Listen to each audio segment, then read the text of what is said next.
All right, so, we did that deep dive into UNC a while back, right? That huge healthcare company. Yeah. Well, things have gotten even more interesting, I guess, since we talked about it, Yeah. especially with all this talk about pharmacy benefit managers, those PBMs, Right. and their potential impact on companies like UNC. Absolutely. Mm, Yeah. It's a big deal, and a lot of people don't even realize that PBMs even exist, right. but they have a huge impact on, what drugs cost and even what drugs you can even get. Yeah, it's a huge deal. And now they're in the spotlight Right. with Congress, looking at them really hard. Scrutinizing them. Accusations of, driving up prices for prescription drugs, Yeah. and even presidential candidates calling them out. Yeah. It's a big deal. Yeah, it's a lot to process, Mhm. especially for investors Absolutely. who are Well, trying to, figure out what it all means for their portfolio. yeah. And that's why we're here today. That's what we're going to dive into. Okay, yeah. We're going to look at the potential risks for UNC if PBMs are, removed or super regulated, Okay. especially since UNC owns OptumRx, Right. which is a major player in the PBM world. Okay, so let's start with, the basics here. What are these PBMs, Yeah. and why is everyone making such a fuss about them? All right, so think about this. You have drug companies, right? They make the drugs. Okay. You have pharmacies that dispense them to us. Yep. And you have insurance companies paying for them. Right. PBMs, they're right in the middle of all that. Okay, so they're like the middleman. Yeah, they're the negotiators. Okay. So they negotiate prices with the drug companies. They make those lists of drugs that are covered by your insurance, Yeah. those formularies, Right. and they handle the whole claims process. Okay. But here's the thing. The four biggest PBMs, including UNC's OptumRx, Okay. they control 80% of the market. 80%. 80%. That sounds like a lot of power in the hands of just a few companies. It is, and that's why people are, paying attention now. Yeah. Some people say that this market dominance, allows them to inflate drug prices. And then PBMs argue back they're actually saving consumers money because they negotiate discounts. Okay, so it's not as simple as, PBMs are good or PBMs are bad. Yeah, exactly. It's complicated. Okay. There are valid arguments on both sides. Right. Look at Mark Cuban's Cost Plus Drug Company. Okay, yeah. You know that company? Yeah, I've heard of it. They're challenging the whole PBM model. Yeah. And they're actually succeeding. And they're doing that by offering generic drugs at a much lower price, right? Yeah, they're cutting out the middleman. Right. They're being more transparent about their pricing. Right. And they're proving that you can lower drug costs significantly if you do that. Okay. So that's putting pressure on the entire industry to reevaluate how they do things. Okay, so let's bring it back to UNC. How does all of this PBM stuff relate to them? All right. I mean, didn't they have a pretty good year last year? They did, yeah. Back in Yeah. 2023, UNC's performance was amazing. Okay. Revenues were up, earnings were strong, and both their United Healthcare and Optum segments were growing like crazy double digits. But I've noticed their stock has, dipped a few times recently. Is that connected to this PBM stuff? Yeah, there's definitely a connection there. Okay. Remember back in December 2024, right? Yeah. Trump was president-elect back then, and he publicly criticized PBMs, Oh, yeah. calling them, horrible middlemen and blaming them for the high drug prices. Right. And that same day, UNC stock dropped 3%. Wow. Okay. So that's a pretty direct reaction. Yeah. And then just a few days ago, Yeah. UNC and CVS Health both hit multi-year lows. Yeah. Is that related to that bill in Congress about health insurers? It seems like it. Yeah. Okay. The one that could force them to sell off their pharmacy businesses. Yeah, that one's a little vague. Okay. It talks about drug dispensing operations, which sounds more like retail pharmacies. Right. But then it mentions profit centers, and that has people worried that PBMs could be included too. So that uncertainty is making investors nervous. Yeah, exactly. And you know who's really in the spotlight with all this PBM stuff? Optum. Optum. Exactly. Because they're the ones at the PBM. Right. So how big of a deal is Optum to UNC's success? Oh, Optum is huge for UNC. Oh. They're a major part of their revenue and profits. Okay. And within Optum, it's their PBM, OptumRx. Okay. That's the big player. But Optum isn't just PBMs, right? No, you're right. It's got multiple parts to it. Exactly. That could be affected differently by all this. Yeah, it's not a one-size-fits-all situation. Uh-huh. Optum has three main branches. Okay. There's OptumRx, the PBM, Right. Optum Health, which is focused on things like value-based care, Okay. and Optum Insight, their technology and data analytics part. So how could each of those be affected if things really change in the PBM world? Yeah. Like, what's at stake for Optum Rx? Well, Optum Rx is definitely the most vulnerable Okay. if PBMs face stricter regulations or even get separated from their parent companies. Right. They could lose a lot of revenue because of pricing pressure and scrutiny. But didn't I see that Patrick Conway, Yeah. the Optum Rx CEO, Yeah. he was talking about record performance in their last earnings call? Yeah. He mentioned like high renewal rates and new product launches. He did, and that's what makes this interesting. Yeah. They're not just sitting around waiting. They're trying to innovate. Right. They have programs like Savings IQ and Price Edge, Okay. which aim to lower drug costs for consumers. Okay. And they're also expanding into other pharmacy services like specialty and infusion. Okay, so there's definitely a threat, but also maybe an opportunity for them to like evolve and adapt. Yeah. Adaptability is going to be key, not just for Optum Rx, but for all of UNC. Right. And then we have Optum Health. Right. Which is all about value-based care. Yeah. That seems like a growing trend. It is, yeah. So maybe they're kind of shielded from this direct PBM pressure. Yeah, possibly. Can you remind me again of what exactly is value-based care? Sure. So basically it's a system where doctors and hospitals are paid based on the quality of care they provide and how well they improve patient outcomes. Okay, so it's not just about how many patients they see or procedures they do. It's about keeping people healthy. Exactly. And it's a big shift from that old fee-for-service model. Okay, so it sounds like Optum Health is in a good spot. Yeah. But could they still be affected indirectly by all of this? It's possible. Yeah. Think about it like this.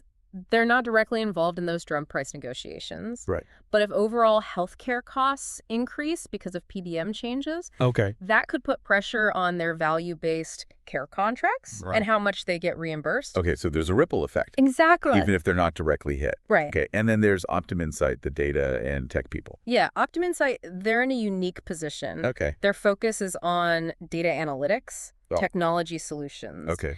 And, big acquisitions like Change Healthcare. That's fueling their growth. So they might be less affected by PBM issues, at least in the short term.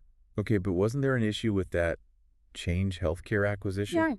Yeah. Like a cyber attack or something? Yeah, integrating Change Healthcare hasn't been easy. Okay. They got hit with that cyber attack, Okay. which caused a ton of disruptions. Right.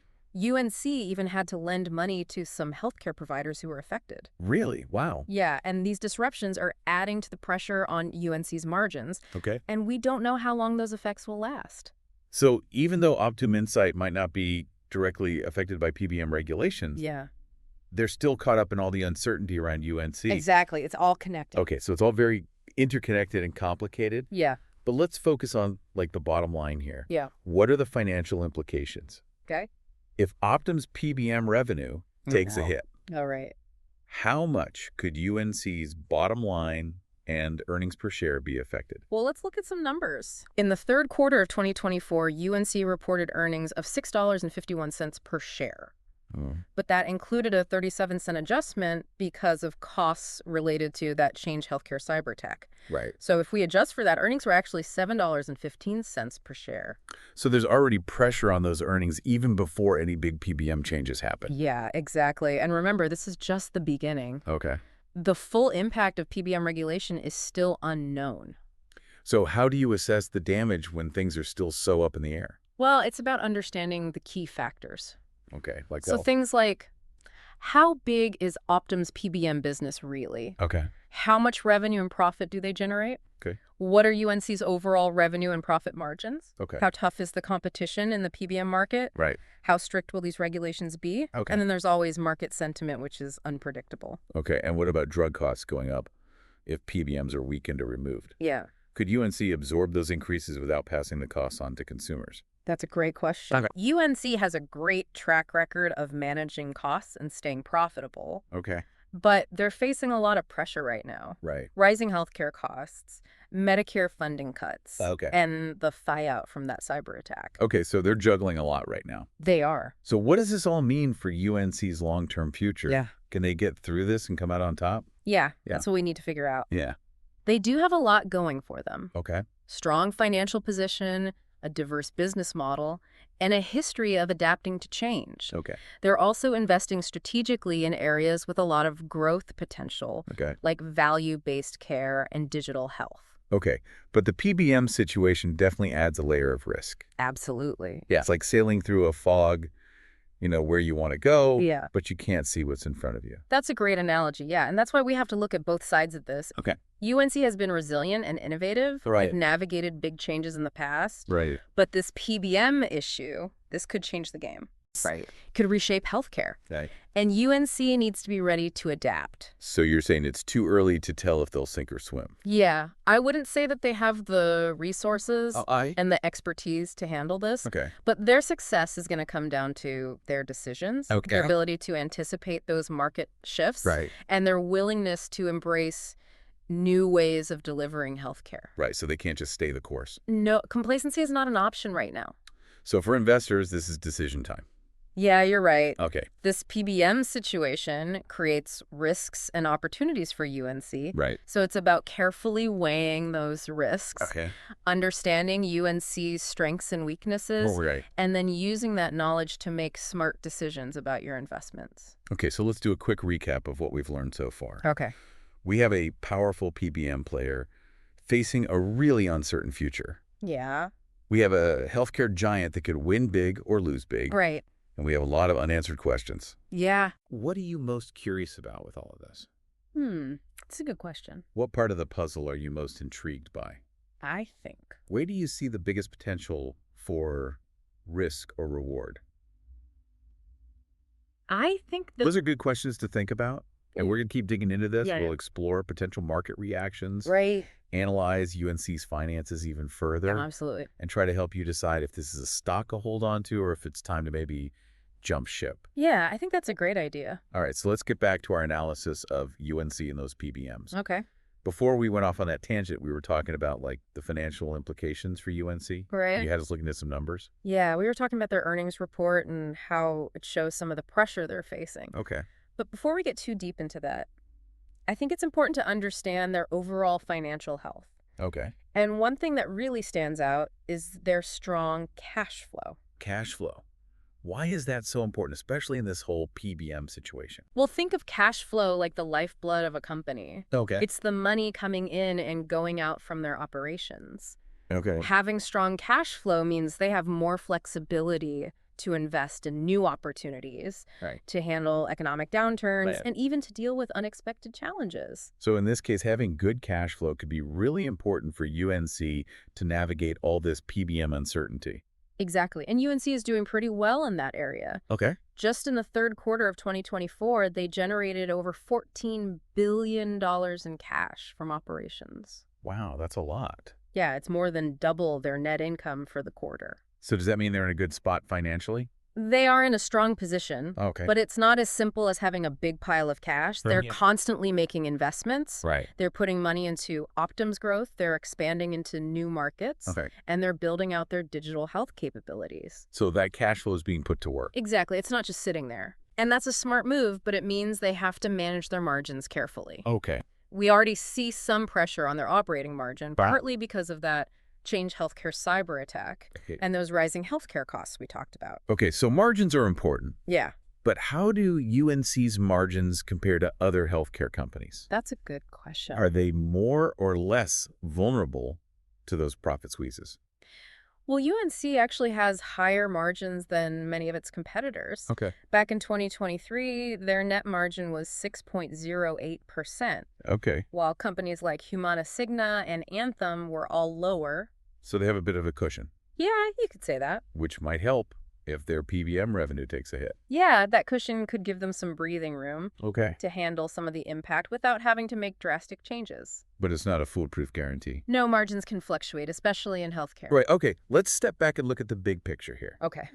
How are the markets reacting to all this PBM drama? What are investors and analysts saying? Well, market sentiment can be unpredictable.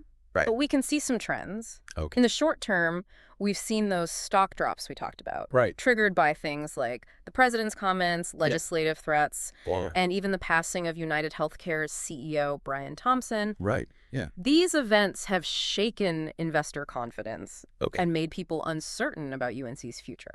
It's interesting how just one event, like a comment from a politician or the loss of a CEO, can have such a big impact. Yeah, it really shows how interconnected everything is, how Right. powerful perception is, and how quickly sentiment can change. Right. Okay, so that's the short term. What Right. about the long term? Well, in the long term, the market's reaction to UNC will depend on how a few key factors play out. Okay, let's hear them. Yeah. What should investors be watching closely? First, the regulatory landscape. Okay. Will PBMs face tougher rules or even be forced to separate from their parent companies? Right. The results of these legislative battles will be huge for UNC. Right. We've got Senators Warren Hawley pushing for change. Right. But do they have enough support to actually make a difference? It's hard to say. Politics is constantly changing, Right. and healthcare is a really tough battleground. It's like a chess game. Yeah, Where every move can change the whole game. exactly. The second factor to watch is competition. Okay. We've seen disruptors like Mark Cuban's Cost Plus drug company enter the market and challenge those traditional PBMs. Right. Could this lead to more competition and a shakeup of the industry? And what about Amazon? Oh, yeah, They've been getting into healthcare, haven't they? they have. And their move into the pharmacy market could definitely disrupt things. Right. They have the scale, the technology, and the customers to really change the game. So that's another thing to watch. Definitely. And then lastly, you mentioned market sentiment. Right. Which is tough to predict. Yeah, it really is. Okay. It's influenced by so many things, the economy, news headlines, even just the general mood of investors. Right.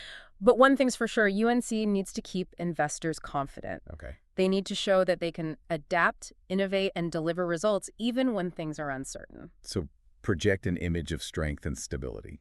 Exactly, even when things are rough. Okay, so that brings us to the big question for investors. Yeah, Is UNC a stock to hold on to or sell? right. Should you ride out this PBM storm or look for a safer harbor? That's the question, and there's no one-size-fits-all answer. Right. It all depends on your personal risk tolerance, Okay. your investment goals, Right. and how you see UNC's long-term prospects. Okay, so what are some of the different perspectives out there?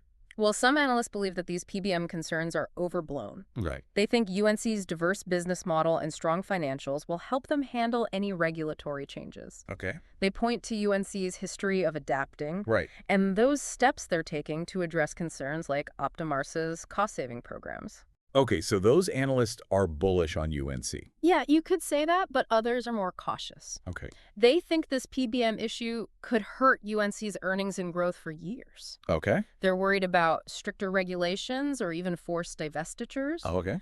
They think that could hurt Optum's profits and weaken UNC's position in the market. Okay. And then there's the wild card of rising drug costs. Right. If PBMs lose their negotiating power, drug companies could raise prices. Okay. And that could force UNC to either pass those costs on to consumers. Right, which would hurt their reputation. Exactly, or they could absorb the costs, which would impact their margins. So it's a balancing act Yeah. between UNC's strengths and the potential threat. It's like a scale. Right. Each piece of information adds weight to one side or the other. And ultimately, each investor has to decide which side tips for them. Exactly. Okay. Do you believe in UNC's ability to get through this and come out stronger? Right. Or do the risks outweigh the potential rewards? Okay, so we've talked about the financial market stuff. Right. But what about UNC's ability to adapt and their plans for the future? Yeah, let's look beyond the numbers. Okay. Can they adapt without breaking? Right. Do they have the vision and agility to succeed in this rapidly changing healthcare environment? Those are the key questions. Yeah, And I think we can get some clues from what they've been doing and saying lately. absolutely. We've seen them address concerns head on, Okay. invest in new areas, Okay. and even acknowledge that they need to change. Okay, give me an example. Or remember those cost-saving initiatives from Optum? Yeah, like Savings IQ and Price Edge. Exactly. Those programs are designed to lower drug costs for consumers. Right. It's a smart move, Yeah. not just to appease regulators, Right. but also to position Optum as a leader in a healthcare market that's becoming more consumer-focused. So it's a strategic move. It is. And don't forget about their investments in value-based care. Right. That's a clear sign that UNC is betting big on a future where healthcare is less about volume and more about results. Right, and they're not just dipping their toes in the water. No, they're not. Optum Health is growing fast. Okay. They added almost 1 million patients to their value-based care arrangements just last year. Wow, okay, that's a big jump. Yeah, those are significant steps. Yeah. And these investments could really pay off if the healthcare landscape changes, like many experts predict. Okay, let's talk about tech. Okay. Data analytics and digital health. Yeah. They're becoming more and more important. They are. Is UNC keeping up? They are making moves. Okay. Acquiring Change Healthcare was a major investment in technology and data. Right, even with the cyber attack. Yeah, even with that. Okay. But they're not letting that hold them back. Okay. They're still investing in digital health capabilities. Okay, like what? Things like telehealth, remote patient monitoring, and personalized medicine. Okay. And they're not ignoring the potential of artificial intelligence either. Really? Yeah. Andrew Whitty, their CEO, talked about how they're using AI to streamline processes to improve patient care. And even to reduce those time-consuming prior authorizations. Can you explain what a prior authorization is? Sure. I've heard the term, but I'm not really sure what it means. So basically, it's a process where your doctor has to get approval from your insurance company before they can prescribe certain medications or treatments. Okay. It's supposed to control costs and make sure you're only getting necessary care. Okay. But it'd be really frustrating and time-consuming for both patients and doctors. Okay, so using AI to streamline that could be a win-win. Exactly. It's a good example of how UNC is using technology to make healthcare more efficient. So it seems like UNC is taking a multi-pronged approach to adapting to this changing healthcare landscape. Right. Investing in key areas, embracing new technologies, and acknowledging that they need to change. They're recognizing that healthcare is in flux. Yeah. And they're taking steps to position themselves for success in a future that's still being shaped. But is it enough? Will all these initiatives be enough to overcome that potential PBM hit? Yeah. And make sure UNC keeps succeeding. That's the million-dollar question. Right. And there's no easy answer. It comes down to probabilities. Okay. Weighing the likelihood of different outcomes against your own investment goals and your tolerance for risk.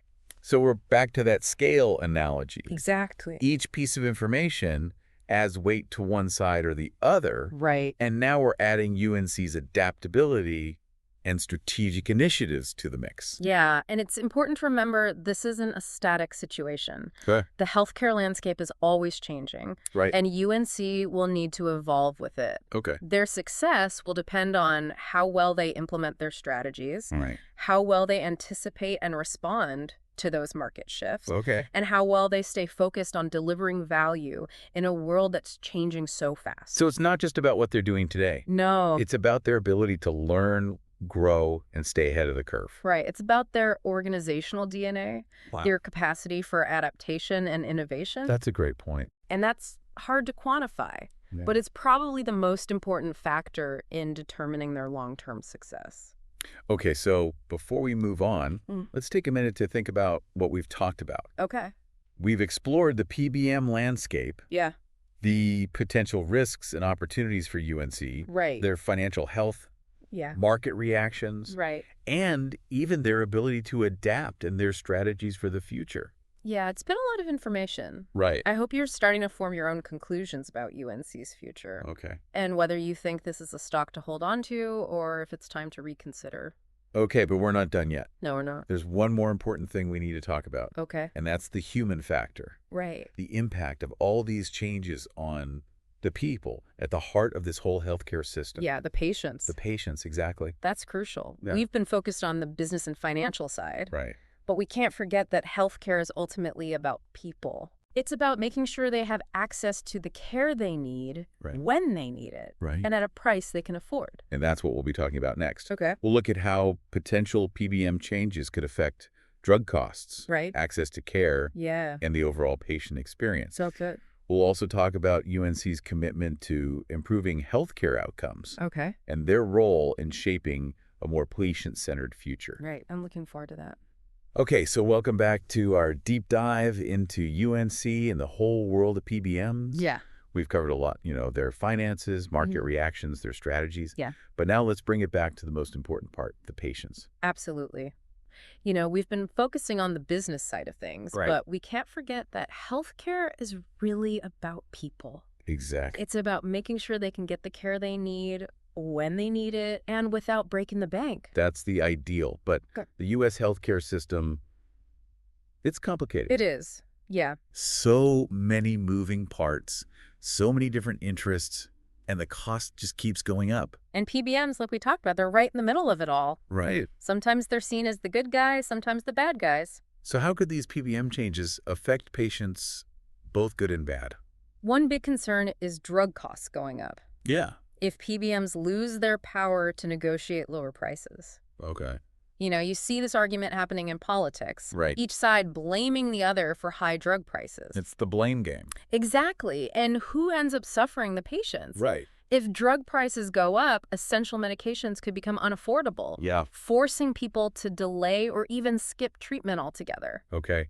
And that could lead to worse health outcomes. Exactly. It's a real worry. But haven't some people said that PBMs are actually part of the problem? Yeah, some experts say that. Okay. They say PBMs get rebates and discounts from drug companies. Right. That aren't always passed on to consumers. So it's a double-edged sword. It is. On one hand, PBMs might help keep prices down, but on the other, they might profit from a system that's not transparent. Exactly. It's a complex issue. And that's why it's so hard to find a solution. It is. There are valid points on both sides. So how do we find that middle ground? Yeah. How do we make sure drugs are affordable, Right. but also support innovation in healthcare and make sure the system is sustainable? That's the big question, and there's no easy answer. It's going to take collaboration, compromise, and some out-of-the-box thinking. So what are some ideas?